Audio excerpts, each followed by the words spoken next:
Hey there, Blu-ray Anonymous just reached 500 subscribers. And if you're one of those people, kudos and congrats on being subscribed to an awesome channel. If you're not, well, you know now that it is an awesome channel. He's doing a cool contest that you're going to want to enter, guys, and you're going to want to subscribe to it. And this is my contest entry for Nathan, for Blu-ray Anonymous.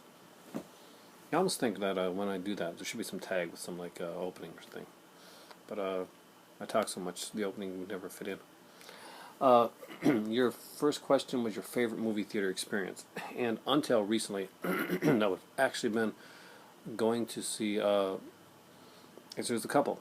One of them was going to watch a movie with my kids for the first time. It was Open Season. It's just it's a fun little cartoon movie, and we had a blast. And that was one of my favorite times that I ever had in the theater. The second theater experience that I can really remember is Texas Chainsaw with my son. His friend came along. We went together. The trailers were awesome that we were watching. We were just having a blast. The whole audience was like completely into it. And there's such cool scenes. And it wasn't, you get those audience, especially in horror movies, sometimes it's really hard where, they're giggling or laughing or there's a nervous laughter and stuff. But the audience, like, were really into the movie, and it was really cool to experience that and have them have that happen, and to see my son in the spot where I was years ago, and finding that having that movie theater experience. Recently, I went to a digital film festival, and in it we saw a lot of films, 11 to be exact, that I would not have been old enough to see in theater for a lot of these. And me and my better half, we we picked up the tickets, but we excitedly looked through the booklet to choose which films we wanted to go see and schedule them around both our when we had time off. And then we went up and plunked down the huge amount, well, not huge amount, the amount of cash to watch that you would for 11 films. Actually, it's fairly inexpensive. And then excitedly relive what we wanted in our childhood, what we would like to have seen. Watching Monty Python and the Holy Grail was an absolute delight in the theater. The audience got it. Everybody laughed at the right time. Everybody just had a ball, and you could just see and could feel this like good camaraderie type of feeling there. I won some movie tickets. My son showed up for the 1989 Batman film. He was able to see that. His friend had not seen that before. He'd only seen the Nolan films, so he was ready to see something a little bit better. And it was fantastic. Watching my better half watch Flash Gordon, a movie that she really loved. It was a really cheesy movie, and watching it pop on the big screen and the colors and the brightness and seeing the people around it was fabulous. But for me, the ultimate for me was watching the 1968 Planet of the Apes movie. I loved that movie for as long as I can remember. The movies, the cartoon, the TV series, the works. And, well, I got to see it finally in a theater. And I experienced it anew. I'd seen this movie so many times, but seeing it on a big screen, there was so much more that I took out of it. Not just one, being with my better half, having my son there, and just watching a fantastic film that meant so much to all of us, and looking at it through different eyes and seeing what they thought of it. Looking at the cinematography and the film and just realizing how fantastic it was. It took me to another place, and theaters don't always do that to me, and I will go to a film festival every time over any other type of thing. I love them. I'd love to go back into a theater and watch an older film, and this was fantastic. It was fantastic. I enjoyed every second. I won movie tickets, I won posters, I had fun there. The people in the theater knew me from, being the guy that got the right answer on the questions a lot, and just as a guy that was there almost every day, having fun, watching movies, enjoying it, and just bringing the whole atmosphere. That was my favorite theater experience, and I got to share it with some of the people that I love so much in the world, and that was fantastic.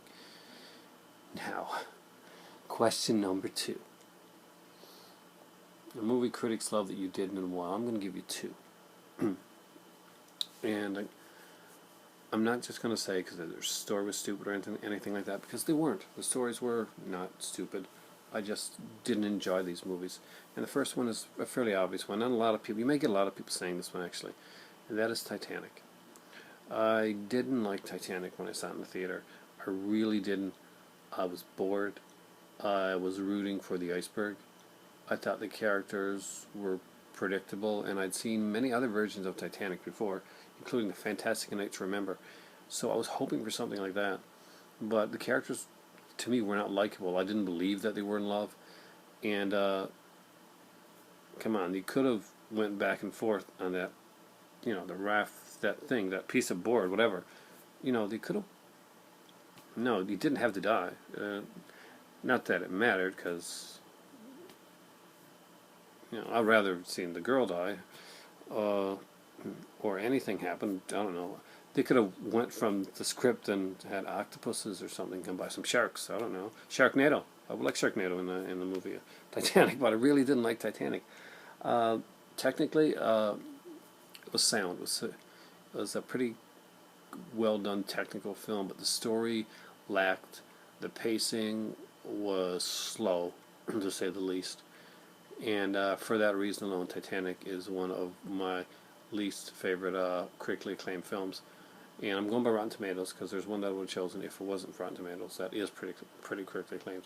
And the second one I'm choosing is Barry Lyndon, and I'm a huge Stanley Kubrick fan. So, having to say a Stanley Kubrick movie, it almost hurts me. But this is not a good film. It is a fantastic use of natural lighting in a film. Fantastic use of natural lighting. It is a great experiment in filmmaking. But you know what? And a great experiment in filmmaking does not make a great film. And Barry Lyndon is not a great film. Barry Lyndon drags. I don't find his direction on par with his other films. I don't find it as crisp. I don't find it as clear. I think Barry Lyndon was a rare mistake. And I know that now it gets a lot of cred. And I think a lot of it has to do with basically, hey, let's not pick the obvious Stanley Kubrick film. Let's say we like this one. I don't buy it. When I hear people tell me, well, my favorite Stanley Kubrick film is Barry Lyndon, I don't mean to insult anybody, but I don't buy it. I don't believe that your favorite Stanley Kubrick movie is Barry Lyndon. With so much genius work out there, this is one of his missteps. And it's okay to have a misstep. But this one doesn't. It doesn't work. Casting's okay.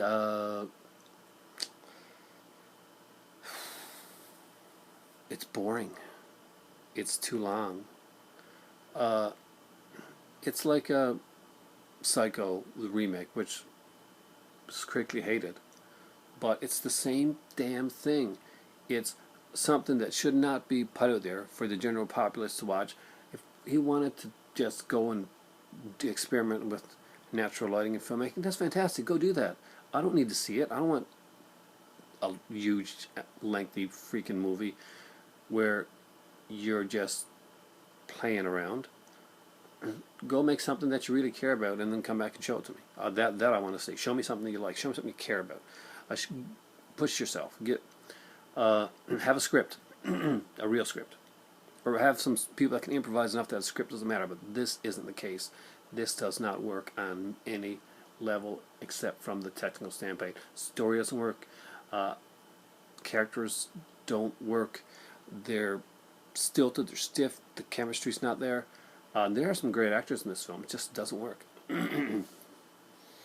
Which prize would I like my entry to count for? Well, according to this video, I have to make another one for the Paradisian ones. But I really like the comic. I read it recently, by the way, just before I started my studying. And I will be buying 3. Man. What prize? It's really hard. So for this one, for this video, because I have to say something.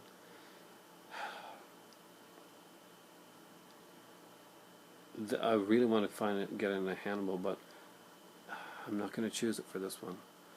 If I win, fantastic. If I get prize and win both, I'll be over the moon. Trust me, I will seriously be over the moon. But I'm a slim guy, and I was an actor, and I did a lot of stage stuff. Not just, I guess, in school, but as in like outside like plays and stuff like that. I had smaller roles, but one of the actors that I really looked up to throughout my career, throughout my trying to establish a career when I was younger, was Anthony Perkins. He was a slender guy like myself, and he had that kind of a unique way of speech. And him and Roddy McDowall were two of the people that I really, really admired. And The Psycho was a favorite film of mine. Although I gotta be honest, it's not my favorite in the Psycho series. It's really not. I actually do like the sequels. Some of the sequels a little bit better, and that's sacrilege to say, but Psycho's a fantastic film, wonderfully shot. But I'm not sure why. It's just I got to see it again as an adult. I haven't seen it for like a long time, so that's not fair to say that. But choose Bates Motel. Bates Motel, because I think that's going places that are amazing. I think they're both going places that are amazing. And Hannibal's one of the best shot series on TV right now. No doubt. No doubt. But to choose is hard. And I'm going to go with Bates Motel because it just drew me in right from the beginning. Freddie Highsmith is a fantastic actor. The lady that plays Mrs. Bates, one, she's gorgeous, and two, she's fantastic. The cast has been top-notch. This place has gone in ways that I never ever expected this to go. Really shocked. Great stuff. Thank you so much for the contest. Congratulations on 500 subscribers. Get there and subscribe to Nate, and also otherwise known as Blu-ray Anonymous, and go check out Drunken Film School. I gotta check it out. I think I uploaded a video without me seeing. I could have response on the way. You never know. Thanks for watching, guys, and for me, I didn't get the tea from the last video because this uploaded so fast, last one. This one's going to take longer, though, so it really is time for tea.